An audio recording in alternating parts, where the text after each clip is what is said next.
Next, in the last lecture we discussed about the haploid and diploid cells.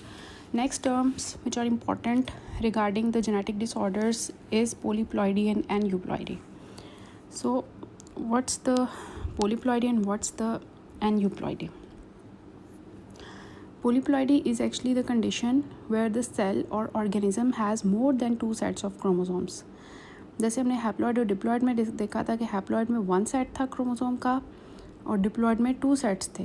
लेकिन अगर 2 complete set of chromosome से ज़्यादा हो जाए, मतलब 3n या 4n, तो उसको हम कहते हैं पोलीप्लॉइडी. एन्यूप्लॉइडी क्या होती है कि इसमें एबनॉर्मल नंबर होता है क्रोमोसोम्स का, कोई सेट नहीं होता. मतलब यहाँ पे तो पोलीप्लॉइडी में सेट्स थे, एन्यूप्लॉइडी में वो सेट्स नहीं होते. पोलीप्लॉइडी में अब क्या था कि हैप्लॉइड में n था, डिप्लॉइड में 2n था, पोलीप्लॉइडी में 3n या 4n है. लेकिन एन्यूप्लॉइडी क्या है कि इसमें कोई रूल फॉलो नहीं हो रहा. इसमें एबनॉर्मल सेट है क्रोमोसोम्स का, मतलब कोई सेट नहीं है, मतलब 45 है या 47 है. सो ये आपको नज़र आ रहा है कि दिस इज़ हैप्लॉइड, कि देखिए ब्लू एक है, रेड एक है, येलो एक है. डिप्लॉइड में वही डबल हो गए हैं. ट्रिप्लॉइड क्या है? दिस इज़ पोलीप्लॉइडी कंडीशन जिसमें 3 3 3 है. टेट्राप्लॉइड में 4 4 4 है. हेक्साप्लॉइड देखें 6 6 6 है. मतलब कि ये देखें ये सारे क्या है, एग्जांपल्स हैं. ट्राइप्लॉइड, टेट्राप्लॉइड और hexaploid, these are all examples of पोलीप्लॉइडी.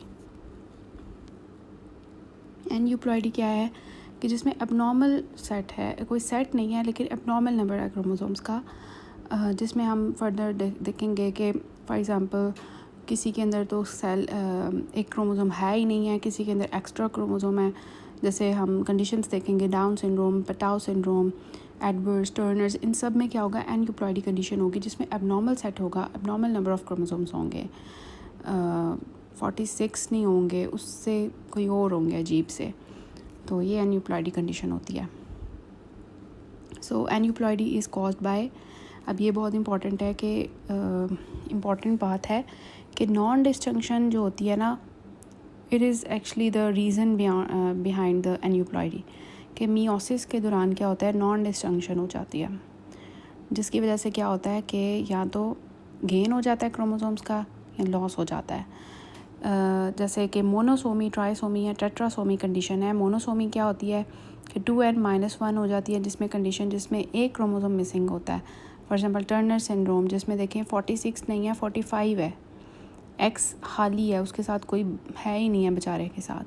Trisomy में क्या होगा, 2n+1 कंडीशन होगी. ये भी देखें 2n डायप्लॉइड कंडीशन थी, लेकिन यहाँ पे 1 आ गया तो 1 एक्स्ट्रा क्रोमोसोम आ जाएगा. डाउन सिंड्रोम में जैसे आपको पता है कि एबनॉर्मल होता है, 47 सेट्स होते हैं, 46 है ही नहीं है. देखें 46 नहीं है और ऑड नंबर आ रहा है. टेट्रासोमी में +2 हो जाएगा, 2n+2, 2 एक्स्ट्रा क्रोमोसोम्स आ जाएंगे. ये रेयर कंडीशन होती है. देखें XX होना चाहिए था, XX और आ गया, 2 एक्स्ट्रा सेट्स आ गए. So these are all the conditions जो कि एन्यूप्लॉइडी होती है. ठीक है. अब पोलीप्लॉइडी क्या है, it is incompatible with life. Polyploidy condition is incompatible with life. और एन्यूप्लॉइडी कंडीशन, इसमें जो मोस्ट इंपॉर्टेंट बात याद रखने वाली है वो ये है कि इसमें नॉन डिस्जंक्शन की वजह से ये होता है. And chromosomes number is not the multiple of haploid number, जैसे कि हमने पोलीप्लॉइडी में देखा. सो ये हमारे पास कॉन्सेप्ट था रिगार्डिंग पोलीप्लॉइडी एंड एन्यूप्लॉइडी. अब आई होप आपको समझ आई होगी. नेक्स्ट इन लेक्चर में हम डिस्कस करेंगे डिलीशन एंड ट्रांसलोकेशन.